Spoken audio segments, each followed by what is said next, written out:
value for money. We do have value for money. And then the tourism sector, naturally, this needs to be supported with the tourism recovery plan. We are targeting a $5 billion industry by the year 2025, and again, we want to support it in the concentric way that we've articulated, which is domestic tourism, regional tourism, international tourism, image building and branding. So those concentric cycles as we widen the coverage in terms of promoting tourism.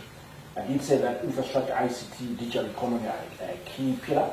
Pillar 4, that's what we expect. We want to, again, invest more in the ICT sector. With a new way of working, I didn't know I could have so many meetings and attend so many global meetings through Zoom, and I think we're all discovering that. In fact, as we speak, we're in the middle of the IMF World Bank annual meetings, and it looks normal, but without the travel. So clearly, ICT is the new normal in terms of work environment, but also in supporting various industries. We want to invest in that. Then within infrastructure, we want to support housing, capacity of the National Housing Fund, the National Housing Guarantee Fund, including urban renewal and also urban infrastructure. All that is critical for driving economic growth. And obviously transportation, whether we're looking at roads, airports, and so forth, energy sector, water and sanitation, dams and all sanitation issues, those are will be supported in the budget. Then 6, human capital development and well-being. Here we're looking at really health, education sector, health sector, looking for the software, the hardware. Hardware is the facilities, is the equipment, software being simply perhaps human capital in the sector. That we continue to support, and we want to grow the number of health workers over time, and naturally we will support that, as well as the emoluments. But also managerial systems within our health sector, and make sure that we drive those synergies between our health ministry and Ministry of Higher Education. Then the education sector is primary and secondary, as well as higher education. Again, emphasizing this, the principles of education 5.0, at all those levels, which is really education, the production of knowledge, but knowledge which produces goods and services, not just knowledge for its knowledge sake. And that is clear in terms of what we've seen. That was our Minister of Finance, Dr. Thuli Ncube, at the post-media briefing that was being held, that is currently being held. Fortunately, we've had to cut it off for Face the Nation, but if you'd like to continue watching it, you can do so on our Facebook page later on today, where it'll be reposted. Now, welcome to Face the Nation, the program that asks the hard-hitting questions to our most pressing and influential leaders. Now, of course, as the world starts to reopen, the issues that are on everyone's mind are how are we going to re-engage with the international community? We've had issues that were stemming from before COVID, and of course, COVID has made its impact. And so the question is, how then are we now going to take the necessary steps to reintroduce ourselves or re-ingratiate ourselves with the international community? And to help us delve deep into those questions are, of course, the most capable voice behind this, which is, of course, our Minister of Foreign Affairs and International Trade, the Honorable Dr. Lieutenant General Retired Sibusiso Moyo, on the Face of the Nation program today. Honorable, thank you for coming with us today. Thank you for helping us to delve deeper into these questions. Thank you for having me. Now, our first question, of course, is we cannot talk about international re-engagement without a question or an issue that's very pressing to Zimbabweans. We hear about sanctions all the time. 2 decades now straight, we've continually heard about sanctions. I know certainly from when I was a child, I kept hearing about sanctions. What is the issue with sanctions? How are they affecting us, and where do we go from here in terms of re-engaging ourselves with the nations outside of this country? Thank you, Kuda. I think you have touched at the nerve center of the whole issue. The matter of sanctions has been with us for the past 2 decades or so. And a child who was born 20 years ago is now at university.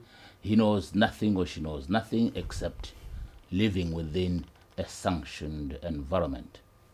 But from a legalistic point of view, it is important to understand what exactly are sanctions.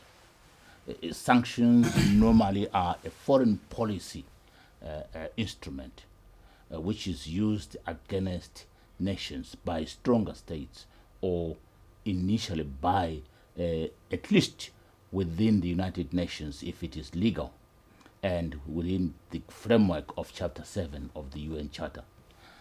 But of course, in the case of Zimbabwe, that is not compatible with the international law.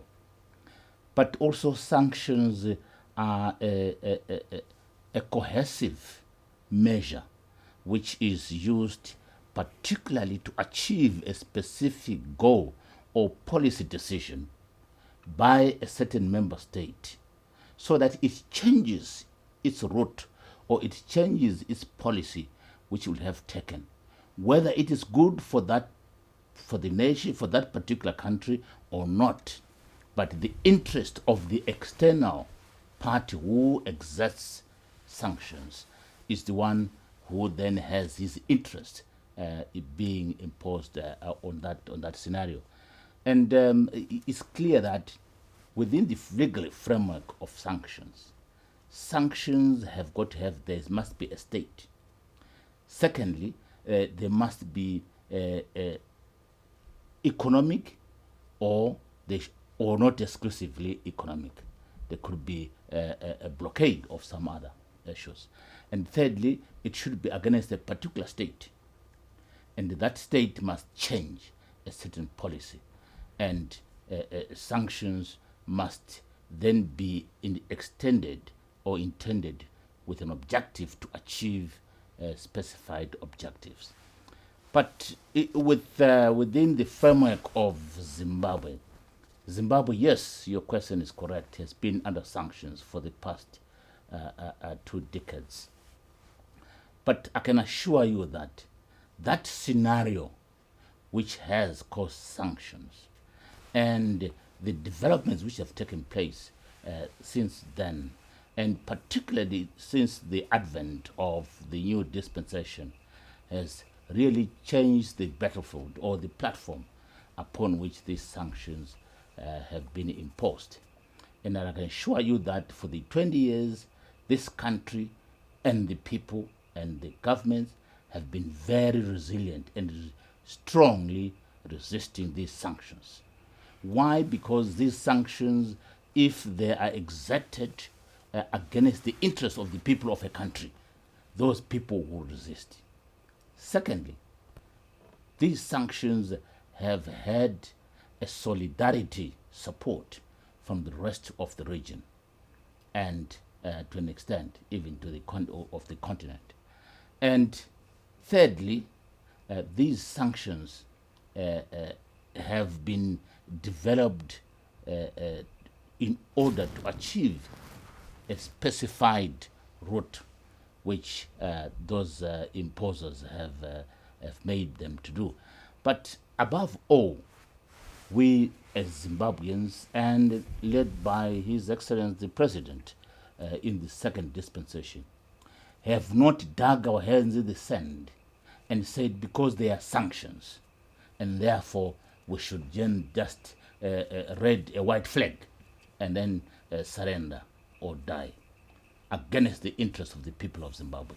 What has happened is that we have made progress, and that progress has been seen even despite the impact of sanctions against this country, which are debilitating and very serious for the past 20 years. And I can assure you that even according to those who impose sanctions, at one stage, Chester Kruger said, these sanctions must be imposed on Zimbabwe in order to separate the people from ZANU-PF or ZANU-PF government. And that was the whole process, that was the whole objective which was intended by these sanctions. And he actually warned the senators that they must have the stomach to stomach this whole process of getting sanctions across.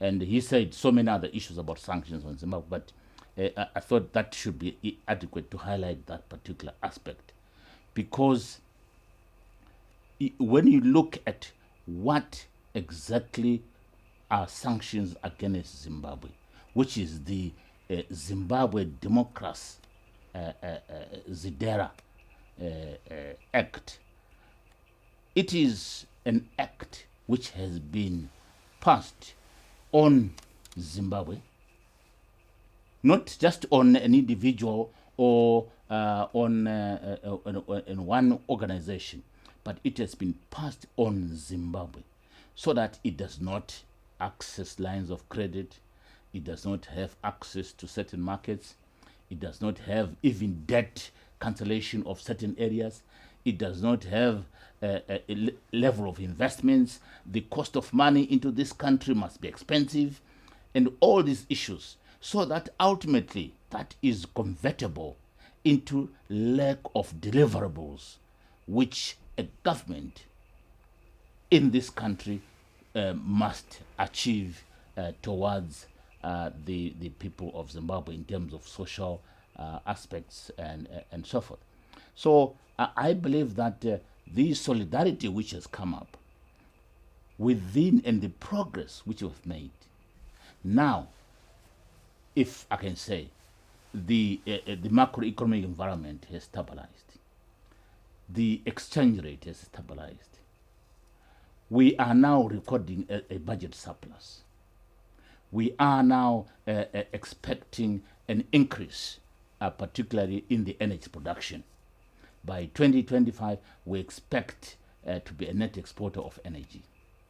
We are expecting a very rejuvenated mining industry, which is a 12 billion mining industry, which is expected to really buttress the development of this country.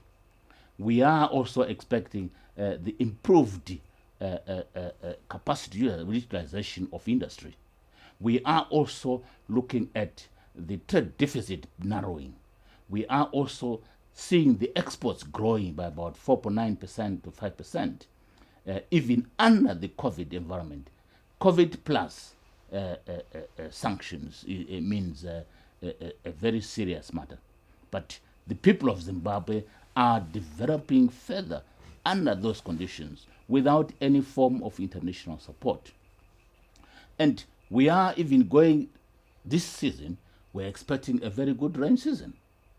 And if that happens, it means we're going to kiss hunger goodbye. And 2 seasons down the line, we're going to be an exporter of cereals. And we look at tourism. We have now already, there was a tourism recovery plan. And we are talking of already airlines, even after the COVID-19 scenario. We are talking of the airlines which have started coming in so that the tourism sector can actually be revived.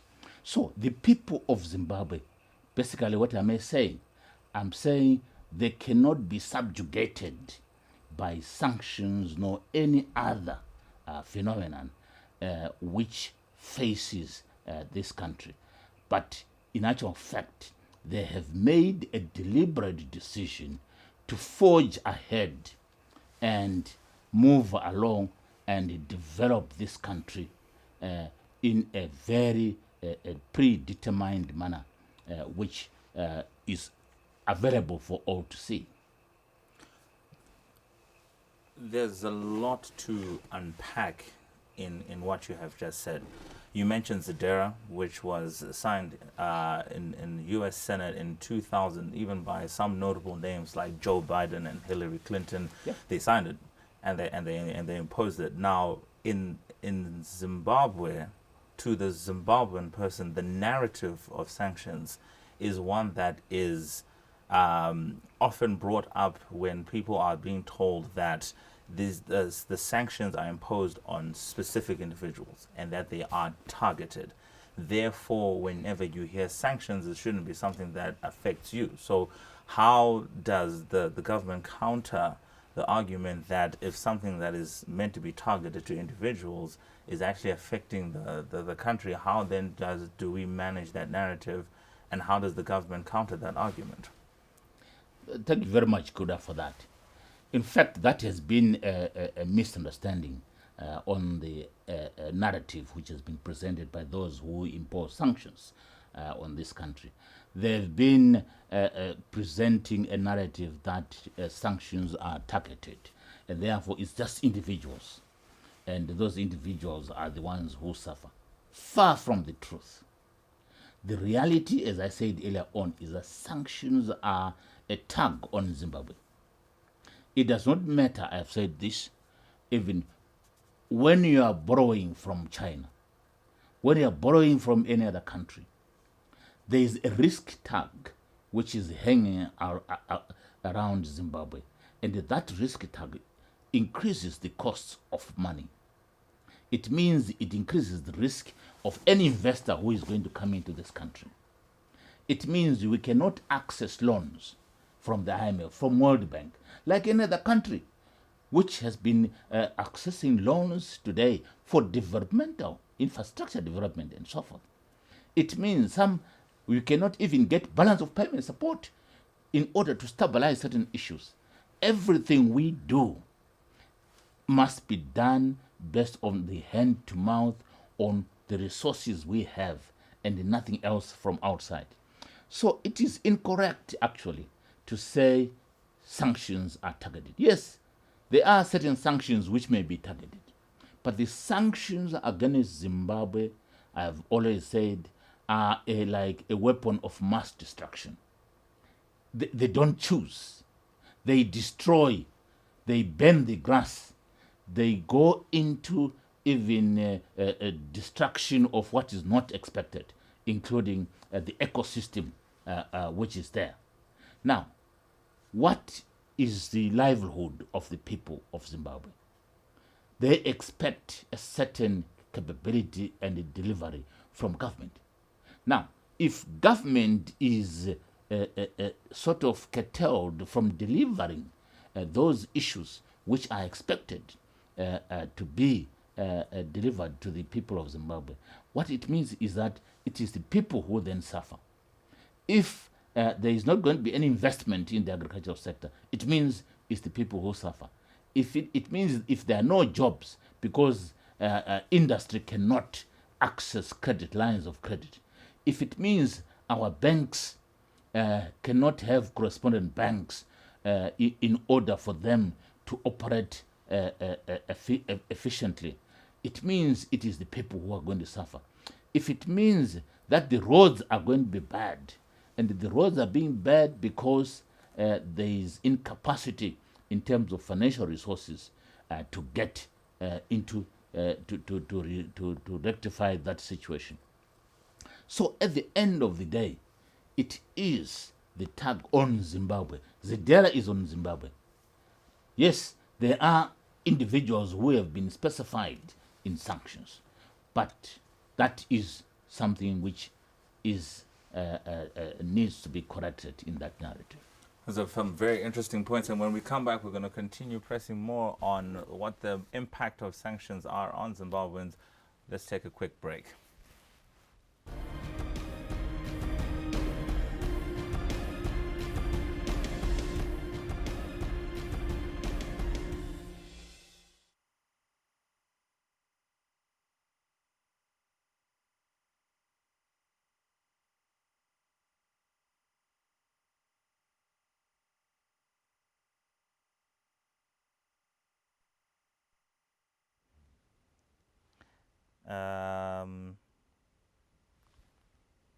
No?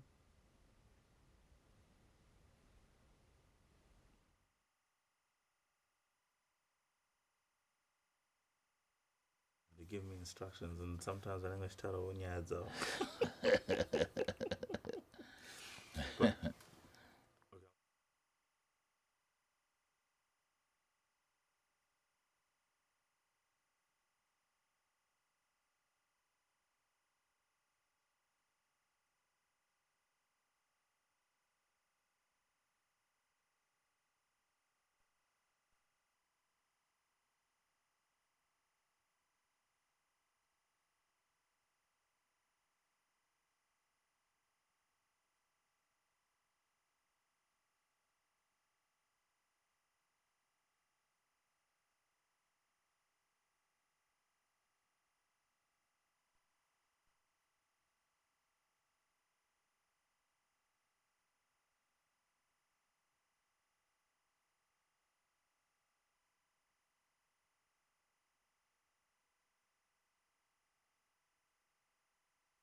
Welcome back to Face the Nation, the show that answers the hard-pressing questions to our nation's leaders. Today in the studio we have the Honorable Dr. Lieutenant General Retired Mr. S.B. Moyo, who's our Minister of Foreign Affairs and International Trade, who's helping us to unpack the issue of sanctions. Now, of course, Honorable Minister, there has been unprecedented support over this issue in the region.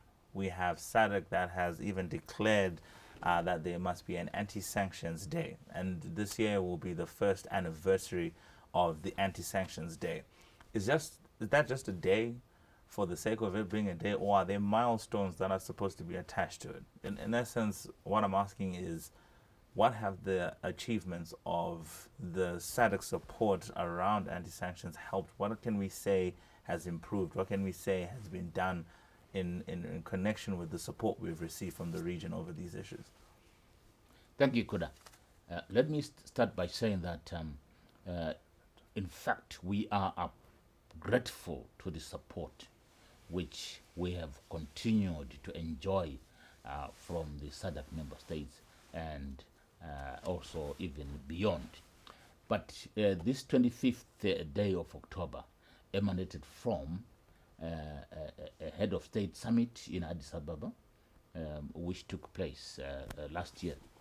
And the position was, there was an analysis of the growth of the region's economic outlook. And it was looked at, there were about 2 or 3 countries whose growth were relatively low. And therefore, when it was averaged, then it was realized that the whole average of the SADC growth outlook was then reduced or diminished. Now, from that point of view, it was the heads of state looked at the causes and said, one of the major issues are the sanctions on Zimbabwe. And the sanctions on Zimbabwe are actually destroying the economy, they are destroying the government's objective for development, they are destroying a lot of regional integration programs, and they are destroying the whole regional dimension of development as the central hub of the region, which is Zimbabwe. And because of that, the interest also of the region, it was decided by the heads of states that they must adopt a particular day which must be an anti-sanctions day. An anti-sanctions day which is solidarity basically, which is being given to Zimbabwe by SADC member states, where so that at every fora, in SADC, the African Union, in the United Nations forums, they would call for the unconditional removal of the illegal sanctions on Zimbabwe. Now, and this is exactly what happened. And you can recall that last year in New York, for the first time, a lot of heads of states out of SADC made this call, and this call was heard. Now, it is a call now by SADC, and the rest of the world then tends to listen to this call.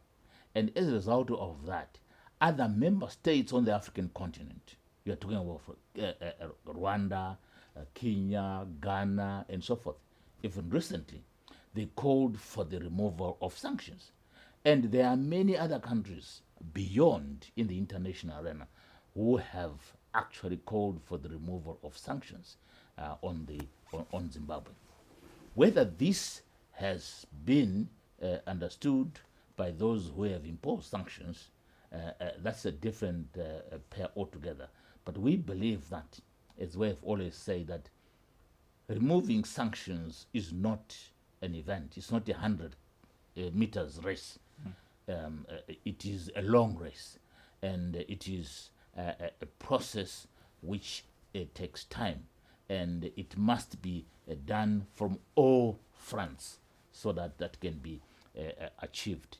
So we have made quite a lot of progress in that regard, in as far as mobilizing and consolidating the solidarity amongst the SADC member states, the African continent, and even the United Nations General Assembly. UN Secretary General actually also called for the removal of sanctions.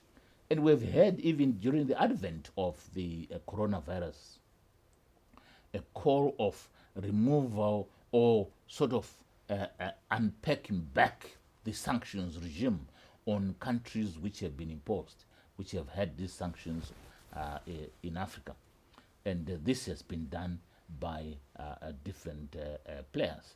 So I think there has been tremendous progress in that regard. And even this year, the 39th United Nations General Assembly, you have seen quite a lot of heads of states who have been calling for the removal of sanctions. So we are saying that can these sanctions be removed?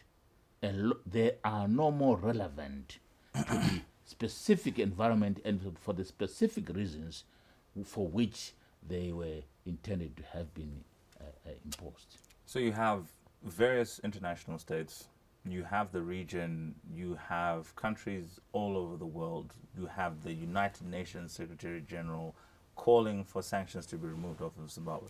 That's a lot of credible support. What pressure does our government feel when they get such credible support to ensure that they live up to the support that they're getting it? What sort of pressure do you feel, or do you say to yourselves, all right guys, there's so many people who are here, who are supporting us, who are behind us, how then do we ensure that we don't lose the credibility that they have given us?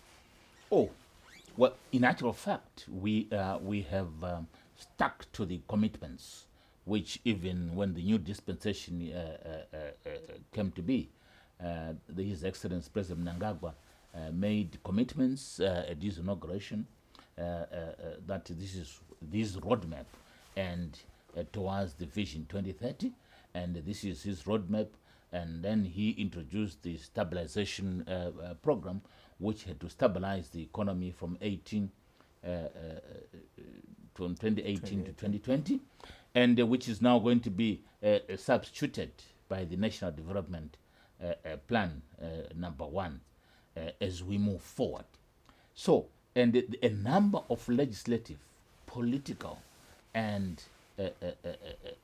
economic reforms which were also undertaken so that this country can become a country which one accepts and is investor friendly to a lot of investors, and secondly that the legislation is compliant to the 2013 constitution, and thirdly that a number of observation points which were made by the observers during the elections are brought in and they are considered so that they are part and parcel of our electoral laws, and also that the economic fundamentals which are key to economic progress are established.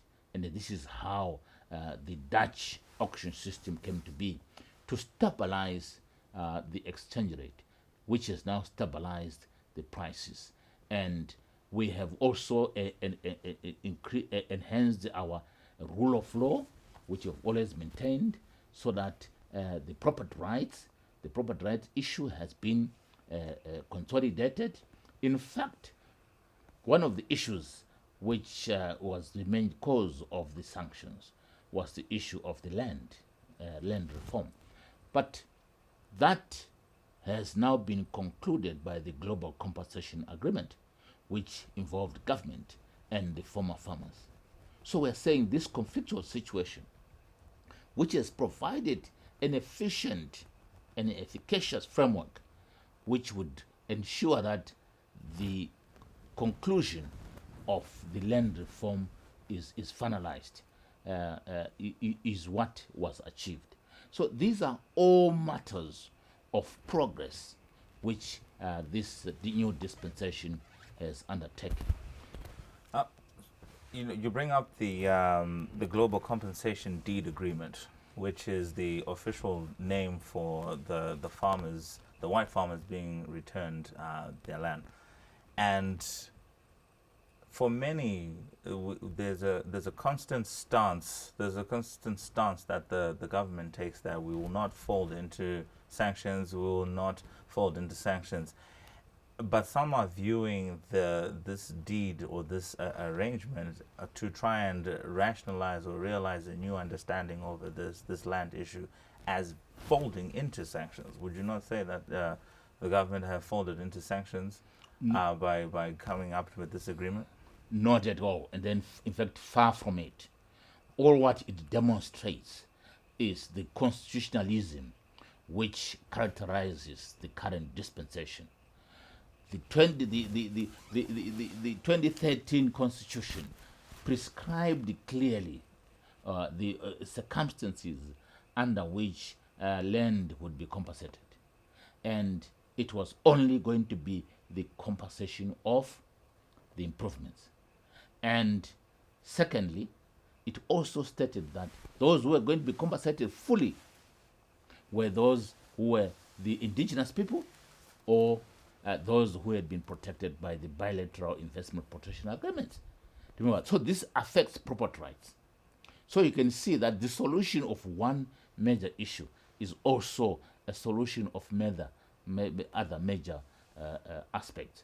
So at the end of the day, even on the day of the signing of this deed agreement, His Excellency the President categorically stated that the land reform is irreversible, and therefore we are only following the Constitution. Now, if we are following the Constitution and we are the rule of law compliant, why do we then appear, people come up against us to say we appear to be surrendered? It's not surrender at all. In fact, it is progress. It gives an opportunity to open business this country, as the mantra has always been, that we must be open investment into the agricultural sector without the impediments of the land issue and the land question. And therefore, this is why the Agricultural Recovery Plan now can roll out. And thank God, the rains are said to be going to be good during this year. I think that's a very opportune time to take another break as we come back and close our program with some very final last questions with regards to the results under the new sanctions focus that we have. See you in a minute.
Welcome back to Face the Nation, the show that asks the hard-hitting questions. We are discussing sanctions. And in the studio today, we have the Honorable Minister of Foreign Affairs and International Trade, the Honorable Dr. Lieutenant General Retired Mr. S.B. Moyo, and he has been helping us to unpack this issue of sanctions. But you know, we cannot have an interview about the impact of anything in Zimbabwe in 2020 without, of course, discussing the pandemic. Now, of course, COVID-19 has devastated the whole world. Everything has been brought to a standstill. Global economies, regardless of how powerful they have been, are reeling at the moment with the effects of COVID-19. What is, in light of the impact of sanctions, what is our government's strategy to revive our position or continue to strengthen our position, rather, considering the effects of the pandemic? Thank you very much, Kuda, for that. As I said earlier on, that sanctions have brought major impact on the people of Zimbabwe. And in fact, in terms of figures, some people talk about a whopping $42 billion dollars over the period, the past 20 years.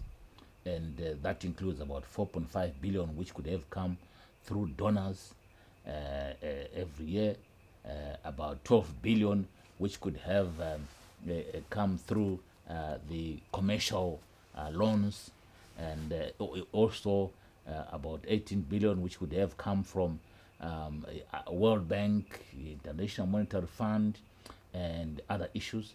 And all these figures at the end of the day will indicate to you that we could have improved the social services provision to our people, so that disaster preparedness, such as COVID-19, would have found us very prepared. But just like any other country in this world, even the first world, those who have got the first class medical services are actually probably having more difficulties than us. But the point which matters is that we have managed the situation diligently, and we've continued to manage it. And His Excellency has been very consistent. Yes, it was painful for the lockdowns and other issues which affected industry and affected the economic activity. It affected the other issues. And over and above that, we've got sanctions. Where there is some funding which is being dispersed through the IMF or everybody else, which is being given to fund the COVID-19 capability reaction, Zimbabwe is not part of that. Now, but despite all that, using our own resources, this country went into the fifth gear and adopted and developed its medical response capability by resuscitating a lot of hospitals, resuscitating quite a lot of isolation centers, and also managing the borders, where, of course, we could not deny our own people to come back home. And as a result of that, we then got this imported COVID. But that obviously then had to come into within our own system. But that as it may, we have learned lessons. Those lessons as a result of COVID and sanctions is that we must be self-reliant as a nation. We must not be dependent. In fact, we can rely on the regional neighbors. We can rely on the African continent. And we can rely on those countries who have got a positive attitude towards us. Yes, of course, there are countries which have even imposed sanctions on us, who have also extended certain assistance in terms of COVID-19. But that is humanitarian. And it comes to the people of Zimbabwe via other organizations which is not necessarily government, and therefore it is very difficult. It is not audited. It's very difficult to find out what results have really been the impact of such assistance. But let me say, through the Ministry of Higher and Tertiary Education Universities, we have now engaged our scientists. Zimbabwe being a highly educated nation, we have engaged them, and we are now producing a lot of PPEs within this country.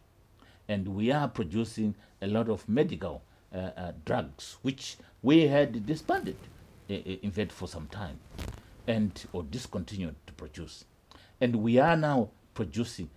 In fact, there has been a capacity utilization which has been increased. And where there's a problem, where there's been a problem, we've engaged scientists, whether it is in the IT industry or it is in the medical support, or it is in the development and building of health facilities that has been done. So I can assure you that if we didn't have these sanctions, despite the progress we are having, we could be flying at this moment in time. There's a bit of a contradiction there, in the sense that you said some of the lessons that we learned is that we can be self-reliant on the region. But the sanctions message is that we need sanctions taken off so that we can, operate freely like every other country. Why not then just go with the message of self-reliance and say, look, we can do this ourselves. Those who want to impose sanctions, go ahead, but we can do it ourselves. Do we really need to operate if we can make ourselves self-reliant? These are some of the views that a lot of people have. Kuda, when we have taken a deliberate decision to ensure that we save our people and that we develop and we are hardworking people, and therefore we can forge ahead even under very difficult conditions, it does not necessarily mean that we are out of the global village. We are still a member of the global fraternity, and we want to be a member of the family of nations. And this has been the president's call, that he wants to be an enemy to no one and a friend to all, so that we can be able to trade globally with the freedom which we deserve. And all what we want is to be given space, one, and secondly, to ensure that we can access the markets and trade freely and have investment freely on a very competitive basis with all the other nations in the world. And that is what the people of Zimbabwe want. And we are very optimistic that given that opportunity, we can be able to deliver and to make this country fly. And that is why we have gone ahead and continued to reaffirm our old friends in terms of support and development of the economic cooperation. And we have continued to re-engage and engage those who had never been with us or before. We're not dominant within ourselves, and re-engage those who are estival friends. And so this the whole process of re-engagement is to ensure that the play field is even for the people of Zimbabwe, for the business to continue to flourish, and for our people to be employed. So your ministry is at the forefront of the re-engagement process, and I think amongst all the other ministers that we have, you feel a little bit more pressure because you actually now go into these international forums. Have you found that your dialogue or the conversations that you have there are actually helping to lift sanctions, or has it been a tough battle? There's been, in fact, there's been progress, all I can say. From the position, it's like I always give this analogy that if you are 50 meters deep in a ditch, and then you go up, you crawl up, and then you are 2 meters in a ditch, you are still in a ditch, but not at the bottom. But you have made progress. But the issue is that very soon there are green shoots which are starting to emerge, and that is where this country is. And we are saying that the process of re-engagement has been on, from where we started. We were not communicating with Europe, nor with the Americas or whatever. There was total blockade of communication. But with Europe, we went in and established ourselves and communicated, and We have had under the Chapter 8 Cotonou Agreement, we have had the Zimbabwe EU dialogue, which was even up to the ministerial levels. And because of that, we saw the European Union throwing its issues about sanctions.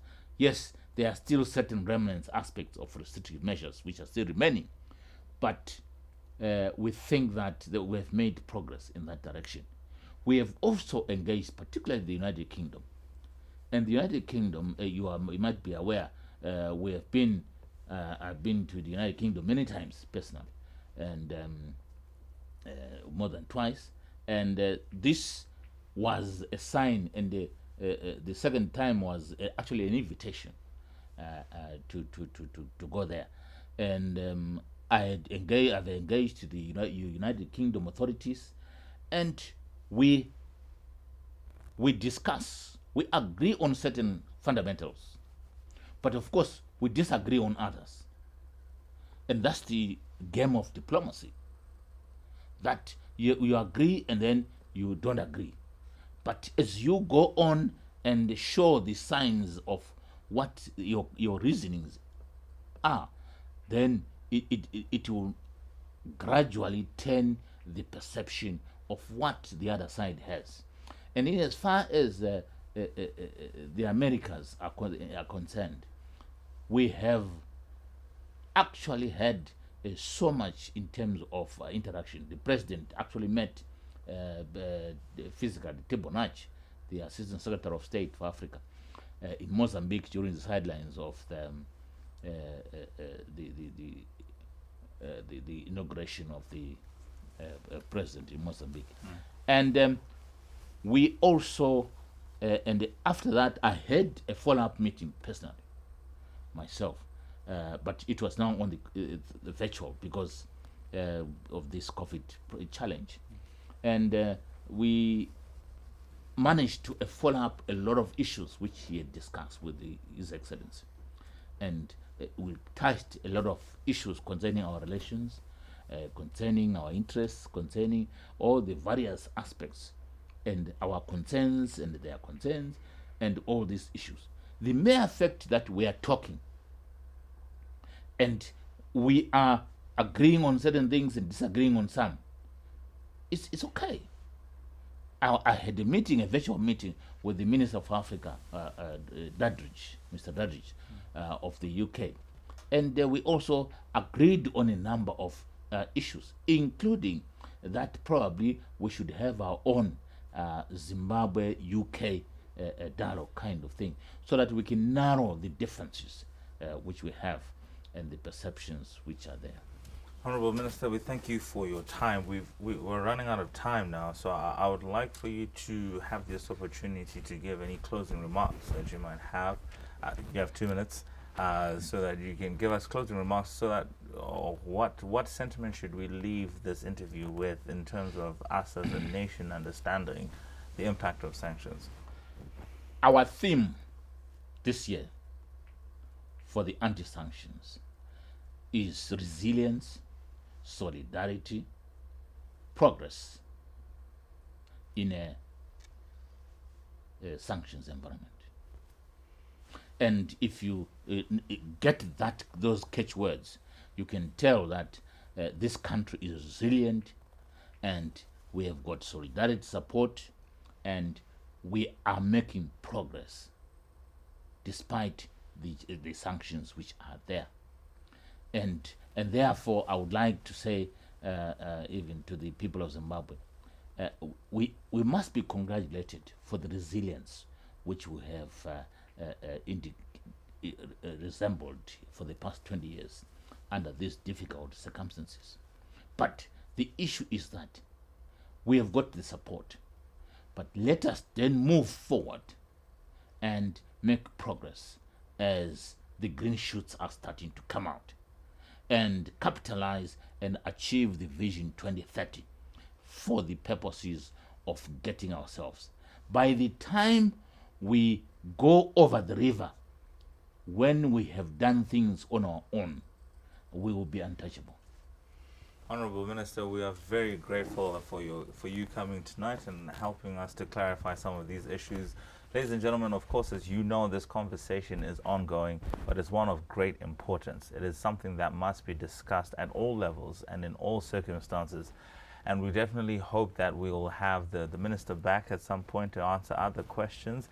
This one was very sanctions heavy, but there are many other questions under your portfolio which we would want to discuss. But for now, let's continue this discussion on our Facebook page. Let's continue this discussion on our Twitter handles. And for those of you who enjoy watching this show, we'll join you next week. My name is Kodamangwe. This has been Face the Nation. Have a good night.